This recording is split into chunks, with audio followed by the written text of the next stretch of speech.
I just said, I don't want people out there trying to tell my story. I've got to make it through this thing. It was still another, 10 months, arduous 10 months before the darkness started lifting just a little bit, where I could start having a sense of hope and a future to look forward to. James Donaldson had a great college and professional basketball career, a physical therapy business, and many aspirations, even in retirement from sports. But over the course of several years, illness, bankruptcy, divorce, and circumstances in life sent James into a dark mental spiral. He found his way back, writing a book about his struggles and starting a foundation to help others. Welcome to Viewscapes, stories from Washington State Magazine, connecting you to Washington State University, the state, and the world. I'm Larry Clark, editor of the magazine. In this episode, James talks with magazine associate editor Adriana Janovich about his struggles with depression and suicidal thoughts, his recovery and memoir, and his desire to help other men, especially men of color, who face the same darkness. James also talks about his WSU and NBA basketball career, influential coaches George Raveling and Lenny Wilkens, and how the suicide of WSU football player Tyler Hilinski shook him to the core so much that he sought help. Hey there, everyone. I'm James Donaldson, Washington State University grad, class of 1979. I've been a Northwesterner for the last 40 plus years. After graduating from WSU, joined the NBA and the Seattle Supersonics over in Seattle for several years, and then on to other teams in the NBA career. Still very involved with sports and athletics, education, youth programs, mentoring programs. Thank you so much for having me on board. Thank you for being here. I'm the author of a book I published in January 2021 titled Celebrating Your Gift of Life, From the Verge of Suicide to a Life of Purpose and Joy. This book is really heartfelt and details in incredible detail what I went through in 2018 as far as mental health challenges, the ability to pick oneself up and keep on going no matter what, even though my whole world turned upside down. So I'm hoping that folks will find the book enjoyable reading, but more importantly, helpful reading for themselves or those they know who are going through a very difficult time. The book is available at celebratingyourgiftoflife.com, and I personally sign off on it, each and every one. So order your book now. Let's go back in time and talk about what it was like to play under George Raveling. What kind of coach was he? What did you learn from him about the game, about yourself, and about life? Yes. Well, I had the pleasure of just talking with George Raveling a couple of weeks ago. He was a guest on my podcast that I do every Saturday morning, and George was one of our first guests. And I've been in touch with him throughout the years after WSU. And he has just been so instrumental in my life, beginning as a very young man coming to Washington State University in 1975 at 17 years of age. And then upon graduation in 1979, George was more than a coach. He was a friend. He was a mentor. He was a father figure. He was extremely proud in the work that I put in over the years and continued being there, being supportive in every which way he could, no matter what I was going through. My professional basketball career, my business career, my community involvement, political aspirations, and even through my mental health challenges. George Raveling has just been that rock, real stable, real solid, and right there for me each and every step of the way. You started your NBA career in Seattle with another legendary coach, Lenny Wilkens, who also turned out to be a great mentor and friend. Yes. Talk about that friendship a little bit, and same thing. What was it like to play under him for the Sonics? Well, I don't think a better scenario could have been crafted of George basically like a baton in a relay race, handed me off to Lenny Wilkens. Lenny was the consummate professional coach. He really expected you to be professional. He expected you to know what you needed to do out there. He coached and you played He didn't have temper tantrums and scream and shout and curse you out or anything like that. Always a very epitome of class and character, and just really was a terrific way for me to break into the NBA, not only with Lenny, but with world championship caliber players all around me. The downtown Freddie Browns, the Gus Williams, Jack Sikmas, great players to break in with. And that's how I started my NBA career. And I couldn't have been more fortunate. What are some highlights for you of your career? Well, I think just playing on a lot of great teams throughout. I played 14 years totally in the NBA. The Sonics were still a very good team when I was with them. They didn't win the championship again, but we had some really good teams. Then I moved on to, with a stop with the San Diego, Los Angeles Clippers, which was not so good of a team, on to the Dallas Mavericks, where we had very, very good teams again.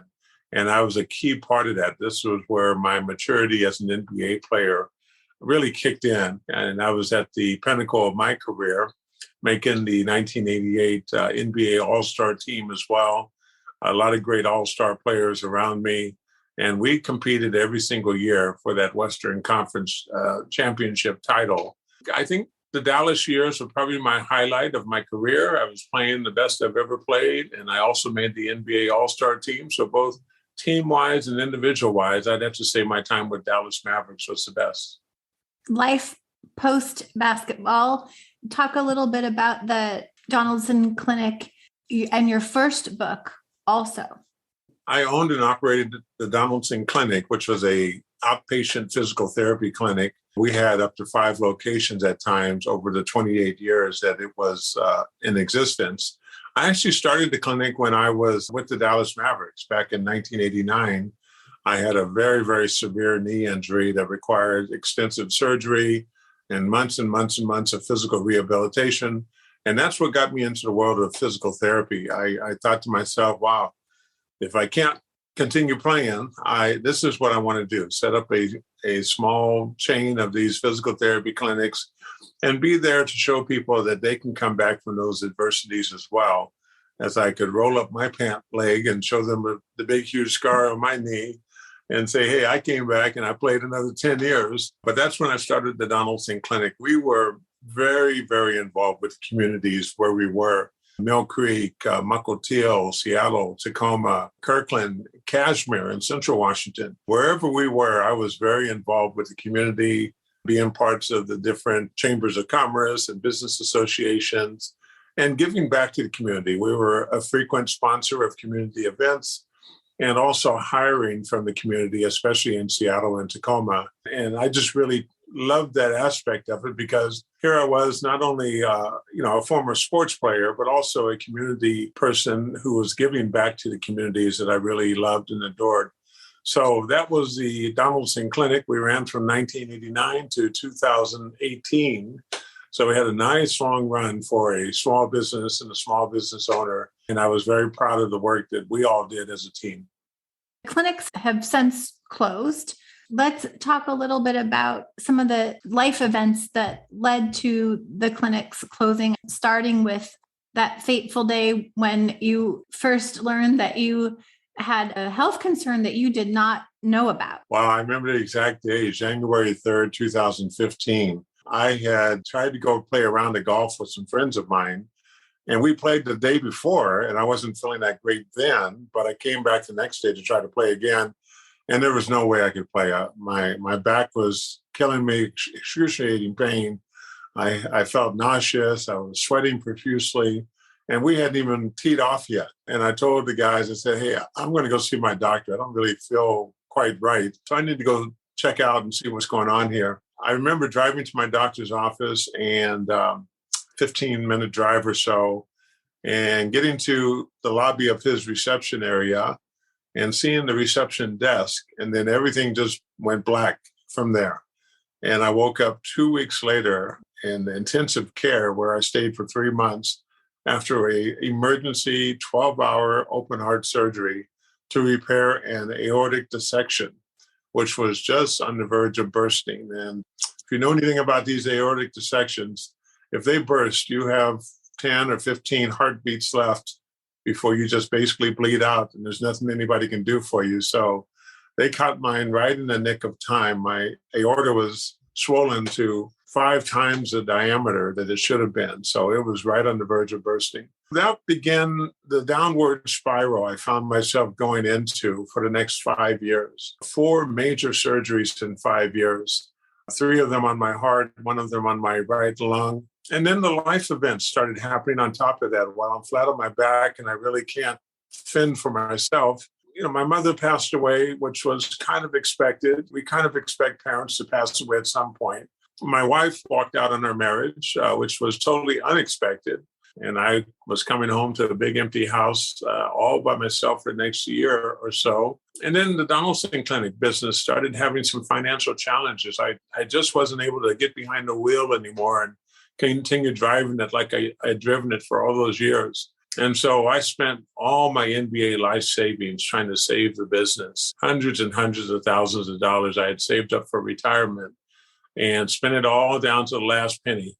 And it was all in vain because the business still closed eventually in 2018. I ended up filing for bankruptcy. I ended up filing for foreclosure on my house that I lived in for 40 years. I ended up losing the house. This was so many life events, one thing after another for those 3 or 4 years that finally took me to the year 2018, where for 12 months, I was just totally immersed in darkness and despair and depression and a lack of hope.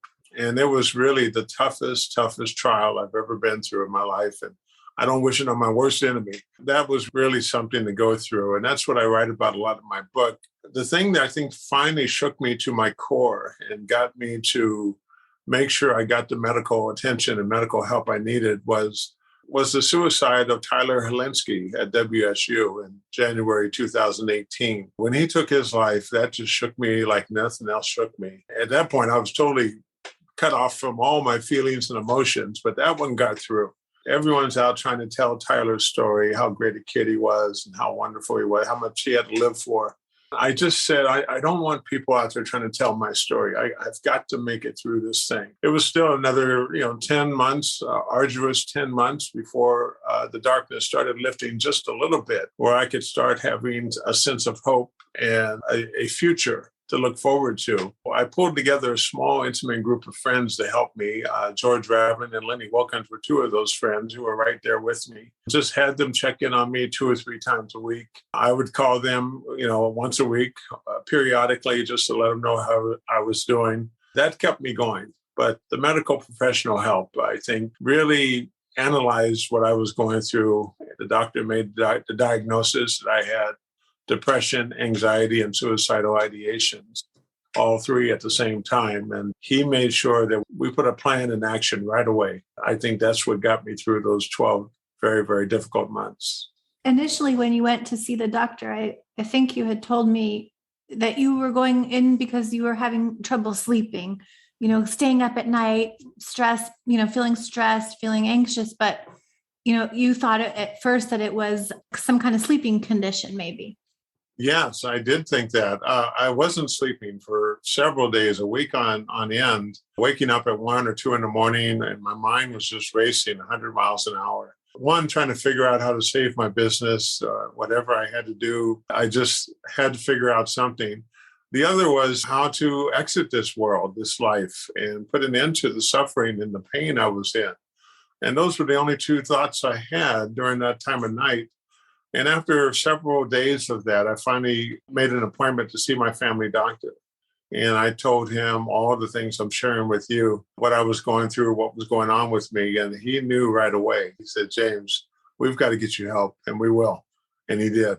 Why do you think Tyler's life and story impacted you so much? You hadn't met him. You saw the headlines. Why do you think you felt so connected with him?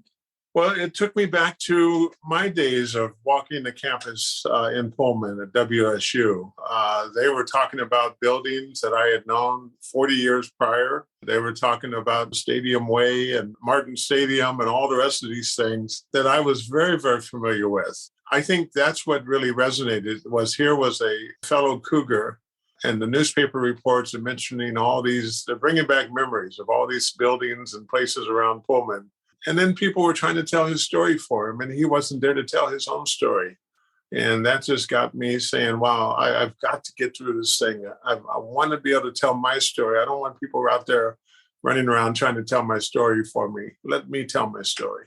And then you did in your new book, talk a little bit about why you wanted to write it and what that writing process was like and what your hopes are for your readers. I wanted to write it so I could tell my story. I would have something to share with people that could help them through very difficult times as well. It wasn't really difficult to write it. I remembered everything, the details of everything so crystal clearly for the previous 3 or 4 years. It was like I just relived all those experiences all over again and was able to recapture them all and put them down on paper. The writing process took about 6 months to get all my thoughts on paper, and then another 6 months to create the book and the layout and the photos and all the rest of those things. I think it was very therapeutic in a way as well to write. But I knew that I had a story to tell. I knew that here I am, a big, strong, competitive athlete, 60 years old, mid-60s now, African-American guy who is willing to put it out there and share with people that we're all going to go through something in life. And it's just a matter of how you respond to those adverse situations. But you can make it. Believe me, believe me, believe me. You can make it, and you will, and have that drive, determination like I did. Who do you hope reads the book? Who's your target audience? Well, my target audience is a couple of different categories. One, I have such a passion for young people, our young generation of kids and students, student athletes who are coming up in high school and college. I really hope that they read it, although they don't have a lot of life experience at that point to realize, some of them do, but most of them have no idea the ups and downs that life is going to offer them as they keep going through life. My other audience is men, trying to get men to open up and talk and realize that we can't keep on being the strong, silent type, taking on the world by ourselves, or drowning our sorrows and our pains in alcohol and drugs and gambling and addictive behaviors that men tend to do. And so I want men to say, wow, it's okay. James went through this thing. I've had men call me personally and talk to me about what they're going through. James went through this thing. He shared with us what he went through. He has no sense of shame about, being embarrassed or shameful for what he went through and that he made it through. Those are my two target audiences, are young students and men, men of every age. But especially up in my age group where, we all grew up as little boys, not crying, not talking about things, going about it, being a tough guy. And those things come back to haunt you when you get a little bit older and you haven't built those skills on how to reach out for help, even to your spouse and significant others. Men typically don't talk to them either. My dad was exactly that same kind of way, an old military guy. Never saw him cry. Tough guy throughout. That's just how men were back then. In communities of color, especially Black communities and Hispanic communities, there's still a big stigma and a big taboo about talking about mental health stuff. One, we don't have nearly enough mental health professionals of color to help in those communities, which is one of the things I want my foundation to do one day, to work on providing scholarships to students of color. We just need to destigmatize this. I grew up in the Black community and, people could cut their eyes at you and call you crazy. And that'd be hurtful. And you weren't crazy, but now you come down with mental challenges and you're definitely not going to talk about it. So we have a lot of work to do. And I think the first step is really getting our communities of color comfortable with talking about these stigmas and these taboos, destigmatize them, and then be able to find more and more mental health professionals of color who can work within those communities and have somebody who's sitting across the table from you, who looks like you, who can relate to you culturally, relate to you ethnically, relate to you, gender-wise, men and women. We need it all. So we've got a long, long way to go, but I think this is starting to get the ball rolling. Tell people what is your gift of life and a little bit about the foundation and what kind of work you're hoping to do. I did start up as my darkness was lifting, an inspiration from God, I believe, that I still had a reason to be here. God left me here for a reason, and that was to start this new chapter of my life, being a voice and an advocate for mental health awareness and suicide prevention.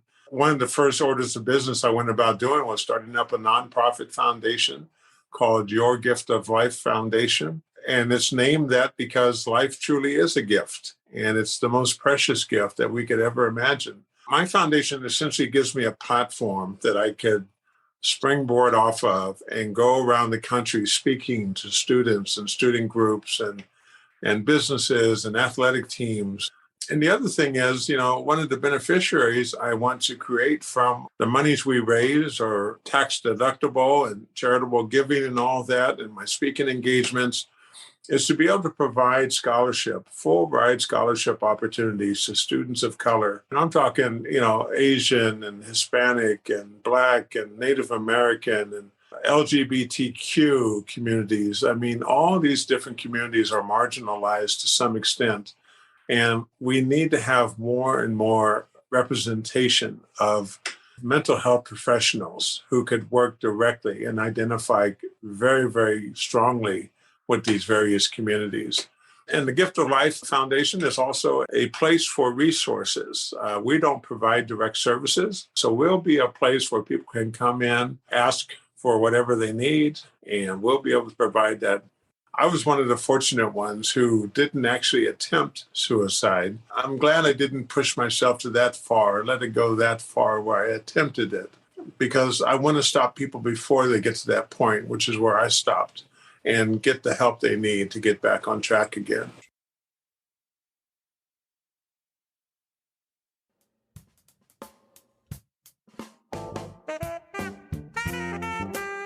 Thanks for listening to Viewscapes. You can find links in the show notes to James's book and foundation, along with a link to Standing Tall, a profile of James in the spring 2022 issue of the magazine. Read more profiles and other WSU stories at magazine.wsu.edu. Many thanks to WSU Emeritus Professor Greg Yazanitsky for the Viewscapes music.